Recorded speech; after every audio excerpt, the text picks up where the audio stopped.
પંચમહાલ જિલ્લાના ઘોઘંબા ખાતે જનનાયક બિરસા મુંડાની જન્મ જયંતિ નિમિત્તે ઘોઘંબામાં વિવિધ કાર્યક્રમો યોજાયા હતા, જેમાં ભાજપના કાર્યકરો તથા આદિવાસી સમાજના આગેવાનો હાજર રહ્યા હતા.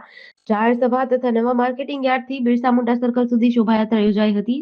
જાહેર સભાના જનજાતિ કલ્યાણ આશ્રમ ગુજરાત પ્રાંતના બળવંતસિંહ રાવત તેમજ પંચમહાલ જિલ્લાના જયદેવ રાઠવા મુખ્ય વક્તા તરીકે હાજર રહ્યા હતા અને શોભાયાત્રા એપીએમસી માર્કેટથી બિરસા મુંડા સર્કલ સુધી યોજાઈ હતી, જેમાં આદિવાસી સમાજના આગેવાનો સહિત રાષ્ટ્રીય સ્વયંસેવક સંઘ, વિશ્વ હિન્દુ પરિષદ તેમજ બજરંગ દળના કાર્યકરો અને ભાજપના કાર્યકરો જોડાયા હતા.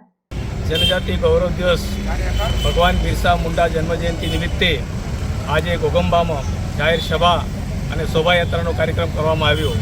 મૂળ કલ્પના છે ભગવાન બિરસા મુંડા 25 વર્ષની નાની ઉંમરે જનજાતિ સમાજ માટે, જળ માટે, જંગલ માટે અને આદિવાસી સમાજ માટે જે સંઘર્ષ કર્યો છે અને એમને નાની ઉંમરે એમને જે ધર્માંતરની પ્રવૃત્તિની સામે સ્વધર્મ લાવવા માટેનું જે મહાન બીડું ઝડપ્યું છે એવા સપૂતને આજે યાદ કરવાનો દિવસ છે.